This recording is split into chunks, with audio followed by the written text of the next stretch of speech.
Christmas ఆరాధన December 25 గురువారం ఉదయం 9 గంటల నుండి. స్థలం వైస్రాయ్ గార్డెన్, జూబ్లీ బస్టాండ్ దగ్గర, సికింద్రాబాద్. ప్రార్థనా శక్తి తైలాభిషేక ఆరాధన డిసెంబర్ 26 కడప శుక్రవారం. సమయం ఉదయం 10 గంటల నుండి. స్థలం మాధవి కన్వెన్షన్ హాల్, రాయచోటి వెళ్లే రోడ్, ఆర్టీఓ ఆఫీస్ ఎదురుగా, కడప. ప్రార్థనా శక్తి తైలాభిషేక ఆరాధన డిసెంబర్ 27 నంద్యాల శనివారం. సమయం ఉదయం 10 గంటలకు. స్థలం Shiva garden function hall, Mahanandi road, Nandyal. ప్రార్థనా శక్తి తైలాభిషేక ఆదివారపు ఆరాధన సమయం ఉదయం 8:30 గంటల నుండి.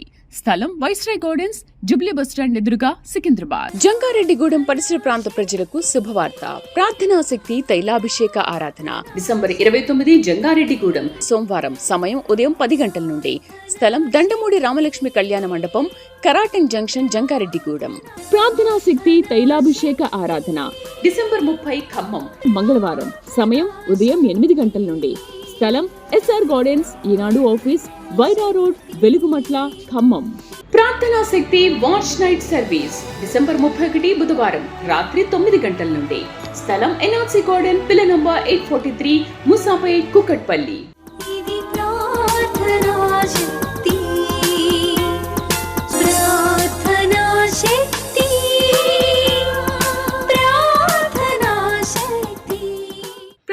శక్తి తైలాభిషేక ఆరాధన ప్రతి నెల మొదటి శుక్రవారం. స్థలం అడబాల గార్డెన్స్, ఎల్ఎన్టీ బిల్డింగ్స్ పక్కన, పెంకులపాడు రోడ్డు, పాలకొల్లు. విజయవాడ పరిసర ప్రాంత ప్రజలకు శుభవార్త. ప్రార్థనా శక్తి తైలాభిషేక ఆరాధన ప్రతి నెల మొదటి శనివారం. సమయం ఉదయం 8 గంటల నుండి. స్థలం బొబ్బూరి గ్రౌండ్స్, భవానీపురం, పున్నమి ఘాట్, విజయవాడ.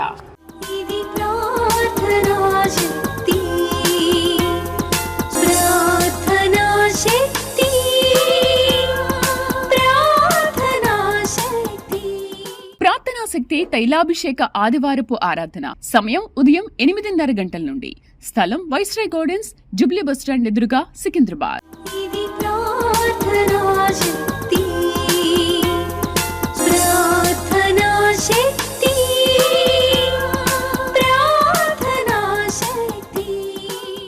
తాడేపల్లిగూడెం పరిసర ప్రాంత ప్రజలకు శుభవార్త.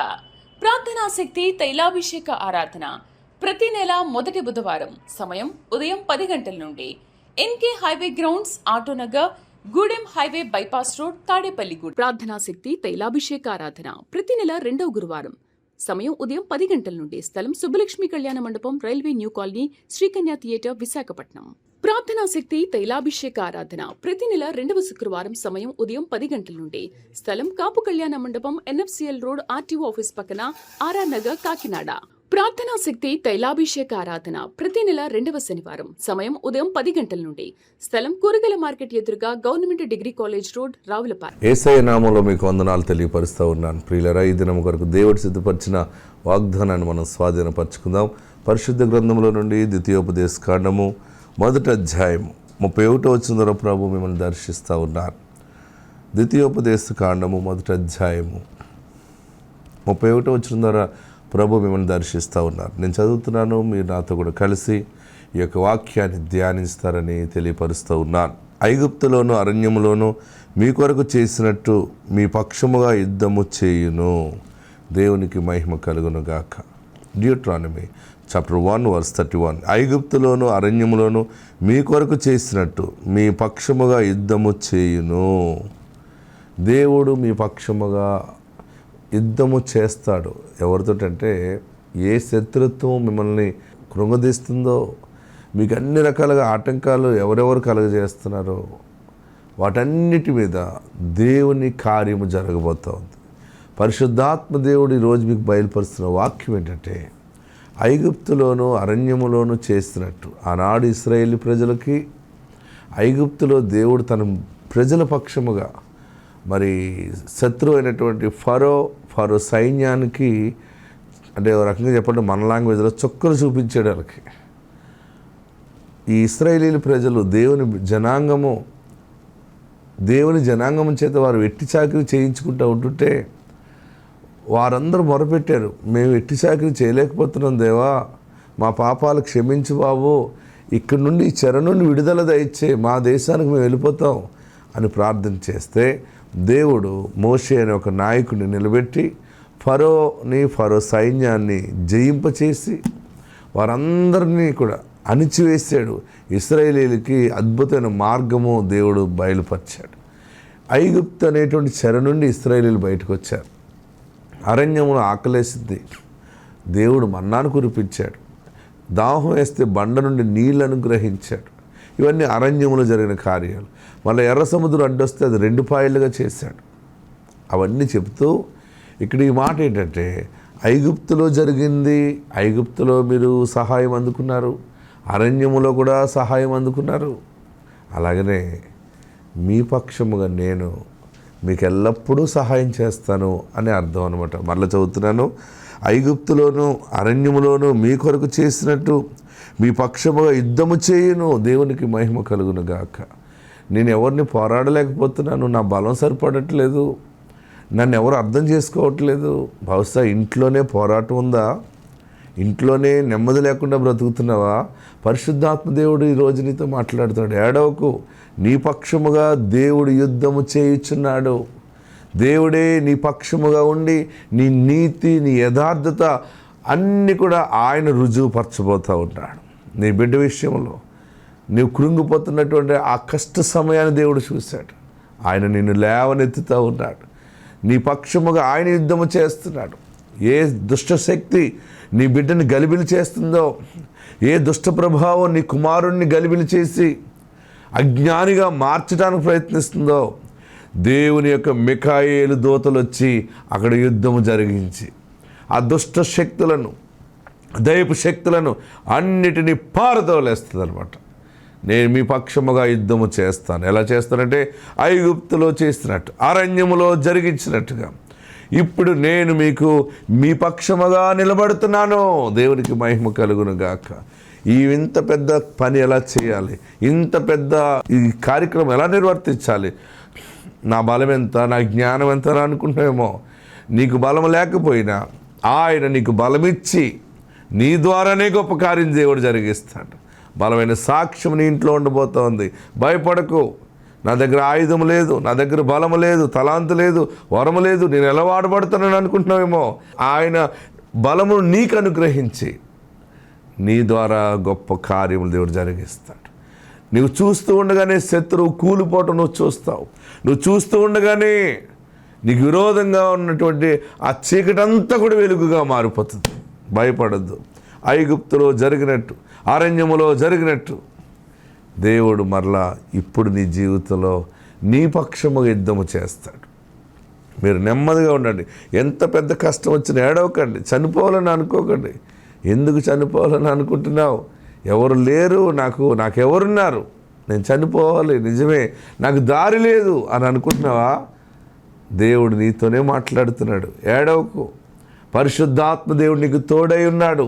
ఇదిగో చీకటి వెలుగుగా మారిన గొప్ప కార్యాలను చూస్తావు, ఆత్మ కార్యాలు చూస్తావు. పరిశుద్ధాత్ముడు నీకు తోడై ఉండును గాక. ఆమేన్. యేసయ్య మిమ్మల్ని దీవించును గాక. యేసయ్య మిమ్మల్ని ఆశీర్వదించును గాక. కృప మీకు తోడై ఉండును గాక.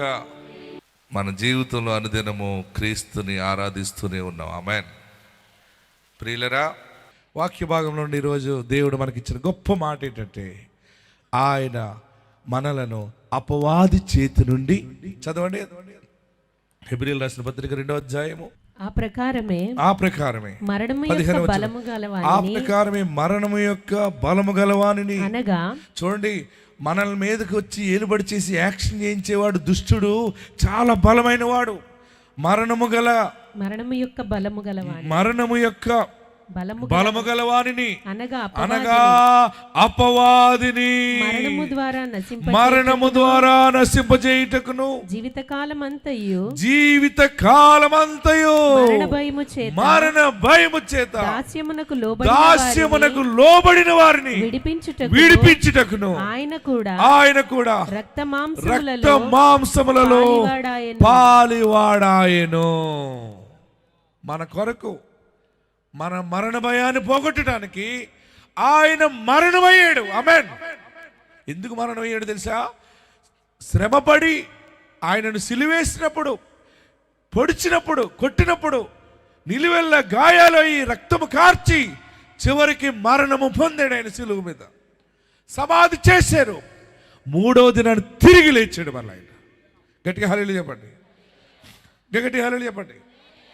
ఆ మరణ భయాన్ని ఆయన శిలువ మీద వేలాడదీయబడి సాతానుని ఆయన మరణము ద్వారా దాన్ని జయించి తిరిగి సమాధి నుండి ఆయన లేచి, ఓ మరణమా నీ ముళ్ళు ఎక్కడా అన్నాడు. అంతే. ఆమేన్. ఓ మరణమా నీ ముళ్ళు ఎక్కడా? మరణపు ముళ్ళును విరిచిన వాడు నజరేయుడైన యేసు క్రీస్తు. చనిపోతావు, చనిపోతావు, చనిపోతావు, చచ్చిపోతావు అని నిన్ను అధికంగా నిన్ను కృంగదీస్తుందేమో సైతాను. నీ శరీరంలో అవయవాలు పాడైపోయినాయి, ఆర్గన్స్ పాడైపోయినాయి, నీ గుండె ఆగిపోతుంది, అది ఆగిపోతుంది, చచ్చిపోతావు, చచ్చిపోతావు, మార్గ మధ్య చచ్చిపోతావు అంటుందేమో. యేసు నామములో నీ మరణ భయం పోవును గాక. గుండె చెదరిన వారిని బాగు చేయు వాడని, గుండె చెదరిన వారిని బాగు చేయు వాడని, వారి గాయములన్నీయో కట్టుచున్న వాడని, వారి గాయములన్నీయో కట్టుచున్న వాడని, దేవునికి స్తోత్రము గానము చేయుటయే మంచిది, మనమందరము స్తుతి గానము చేయుటయే మంచిది. హల్లెలూయా చెప్పండి. మీరు సావనే చావరు. ఏదైనా నీ గుండె ఆయన చేతిలో ఉంటుంది, నీ ఆత్మదీపం ఆయన చేతిలో ఉంటుంది. గుండె చెదరును అని బాగు చేసేవాడు, అందుకనే రక్త మాంసములలో పాలువాడుగా ఉన్నాడు ఆయన. ఇంకొక మాట చదివి మనం ముగించుకుందాం. కొరింథీయులకు రాసినటువంటి మొదటి పత్రిక 15వ అధ్యాయం 20వ వచనం చూద్దాం. ఆదాము నుండి ఉన్నటువంటి దోషాన్ని తీసివేయటానికి భూలోకానికి వచ్చాడు ఆయన.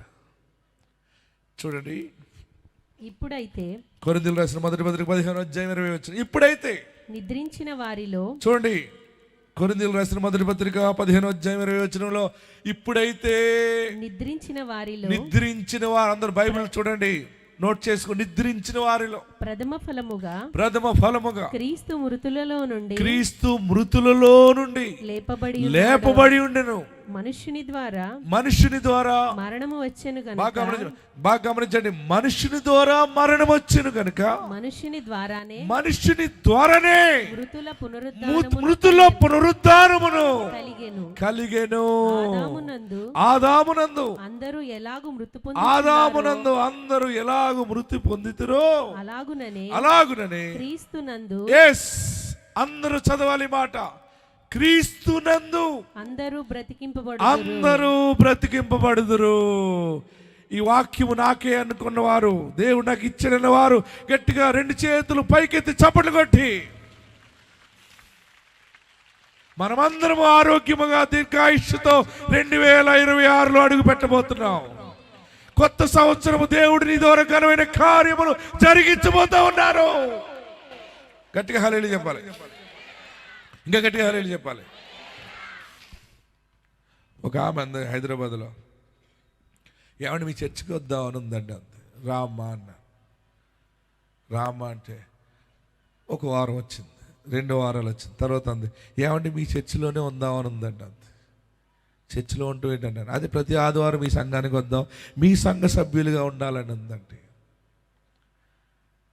ఆవిడ టీచరు, స్కూల్ టీచర్. నాకు దశమభాగం ఇచ్చి ప్రతి నెల దశమభాగం మీకే ఇస్తానండి, మీ సంఘానికి వస్తానన్నది. రామ్మ మంచిది అన్న. అప్పుడు మన సంఘం ఇంత ఎదగలేదు. అప్పుడు ఎంత అంటే ఒక 50-60 మంది ఉన్నారు. సికింద్రాబాద్ అమృతవాణిలో ఆరాధన జరుగుతూ ఉండేది.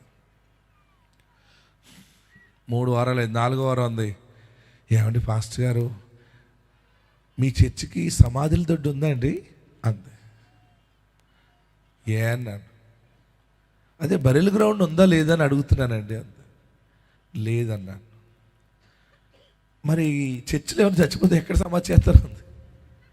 నేను మా చర్చిలో వాళ్ళు సావరు అన్నాను. మా చర్చిలో వాళ్ళు సావరు. అదేంటండి? అంతే, నేను సమాధులు చేయను. నేను ఇంతవరకు సమాధులు చేసేంత పని నాకు రాలేదు. చచ్చిపోయే వాళ్ళు కూడా ప్రార్థన చేస్తారు, బతుకుతూ ఉంటుంటారు.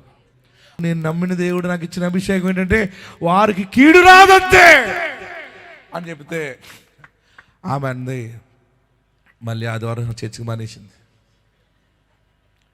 మానేసి రాలేదు.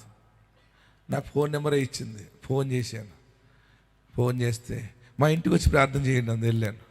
వెళ్ళిన దాకా అంటుంది, ఇంక నేను వేరే చర్చికి వెళ్ళిపోతానండి అంది. ఏ అన్నాను. ఆ చర్చికి సమాధుల దొడ్డు ఉందంటే అంటే ఈ టీచర్ అమ్మ బతుకంత దేని మీద ఉందంటే చాలామందికి ఏంటంటే చచ్చిపోతే ఎలాగ సమాధి? నీకు మరణం గురించి నీకు ఎందుకు, కీడు గురించి నీకు ఎందుకు? తగిన సమయంలో ఆయన నీకు అన్ని సిద్ధపరుస్తాడు. యేసుప్రభు మరణం గురించి ఎప్పుడు ఆలోచించాడు ఆయన. నేను వెళ్ళాను, బెత్లెహేంకి వెళ్ళాను కదా, అంతా చూశాను, నజరేత్ అని చూశాను కదా, జెరూసలేం అంతా తిరిగాను. ఆయన సమాధి ఉంచిన స్థలంలోకి వెళ్ళాను. నేను ఆ సమాధిలోకి కూడా వెళ్ళి చూశాను.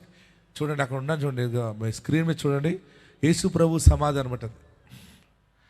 ఆ సమాధిలోకి వెళ్ళి చూశాను. ఎందుకు ఆ సమాధి ఎవరిదా అని చరిత్ర తీస్తే యూదులందరూ కూడా బ్రతుకుండగానే ఎవరి సమాధి వారు ముందు తవ్వుకుని పెట్టుకుంటారు.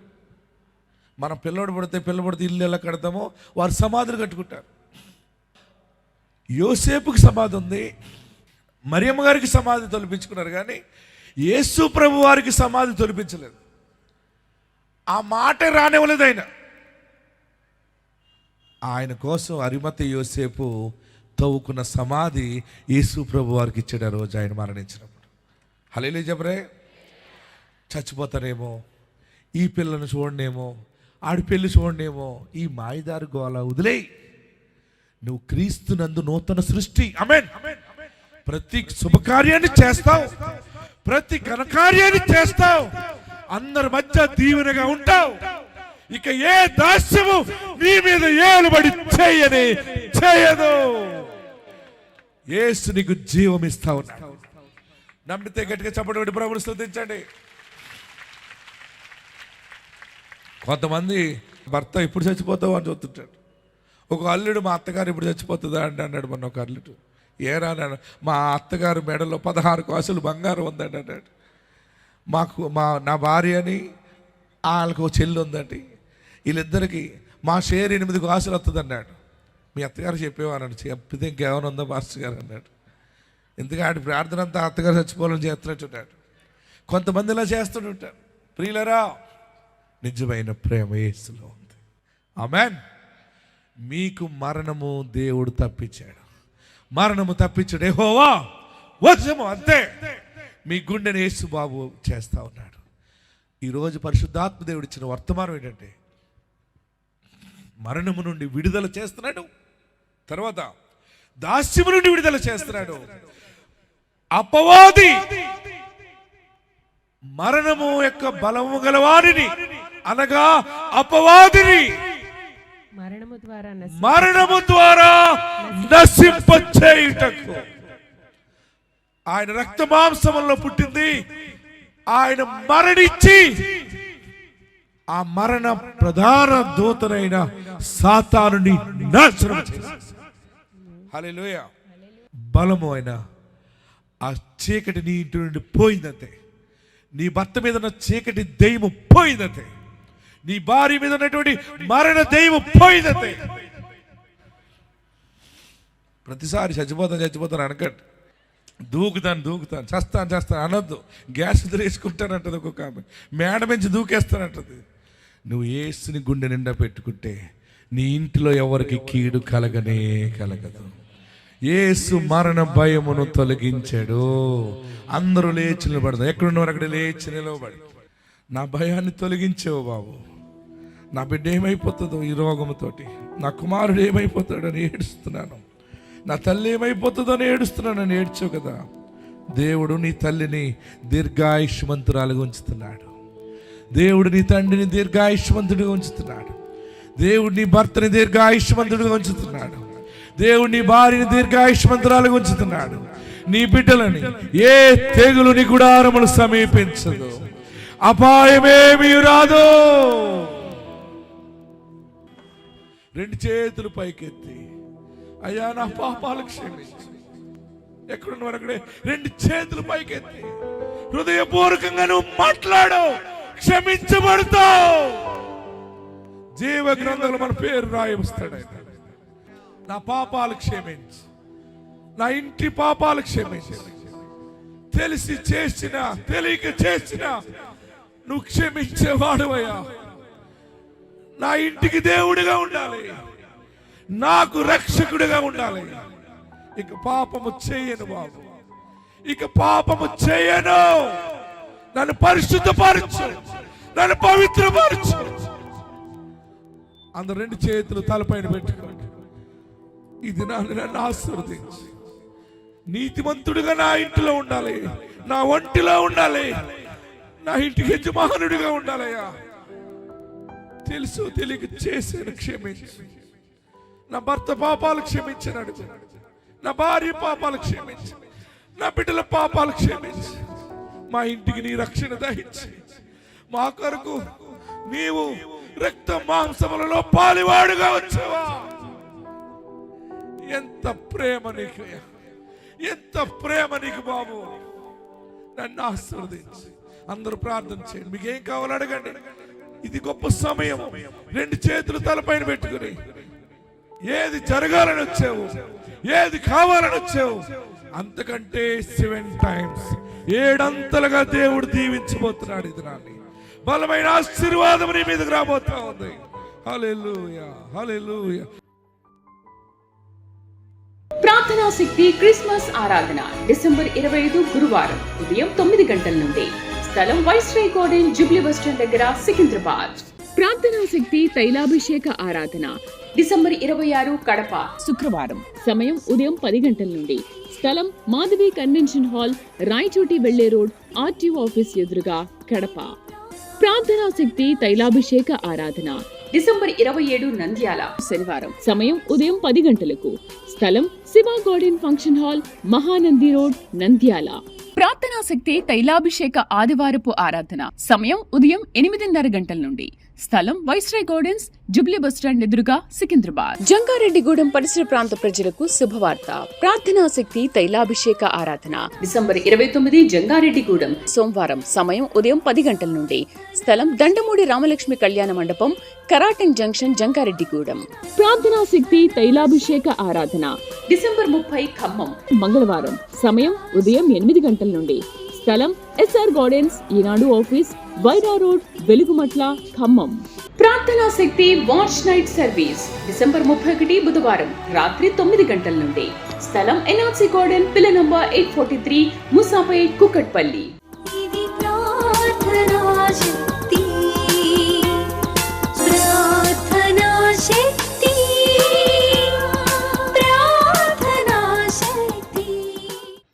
శక్తి తైలాభిషేక ఆరాధన ప్రతి నెల మొదటి శుక్రవారం. స్థలం అడబాల గార్డెన్స్, ఎల్ఎన్టీ బిల్డింగ్స్ పక్కన, పెంకులపాడు రోడ్డు, పాలకొల్లు. విజయవాడ పరిసర ప్రాంత ప్రజలకు శుభవార్త. ప్రార్థనా శక్తి తైలాభిషేక ఆరాధన ప్రతి నెల మొదటి శనివారం. సమయం ఉదయం 8 గంటల నుండి. స్థలం బొబ్బూరి గ్రౌండ్స్, భవానీపురం, పున్నమి ఘాట్, విజయవాడ.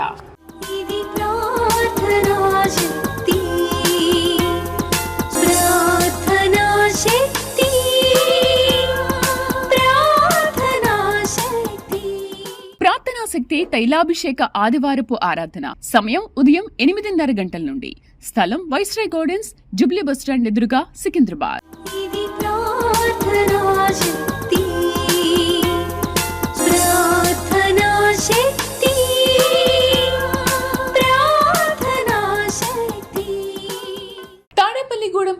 ప్రాంత ప్రజలకు శుభవార్త. ప్రార్థనాశక్తి తైలాభిషేక ఆరాధన ప్రతి నెల మొదటి బుధవారం సమయం ఉదయం 10 గంటల నుండి NK highway grounds, Autonagar, Gudem highway bypass road, Tadepalligudem. ప్రార్థనాశక్తి తైలాభిషేక ఆరాధన ప్రతి నెల రెండవ గురువారం సమయం ఉదయం 10 గంటల నుండి స్థలం సుబ్బలక్ష్మి కళ్యాణ మండపం, railway new colony, Srikanya theatre, Visakhapatnam. ప్రార్థనాశక్తి తైలాభిషేక ఆరాధన ప్రతి నెల రెండవ శుక్రవారం సమయం ఉదయం 10 గంటల నుండి స్థలం కాపు కళ్యాణ మండపం, ఎన్ఎఫ్సిఎల్ రోడ్, ఆర్టీఓ ఆఫీస్ పక్కన, ఆర్ఆర్ నగర్, కాకినాడ. ప్రార్థనాశక్తి తైలాభిషేక ఆరాధన ప్రతి నెల రెండవ శనివారం సమయం ఉదయం 10 గంటల నుండి స్థలం కూరగాయల మార్కెట్ ఎదురుగా, government degree college road, Ravulapalem.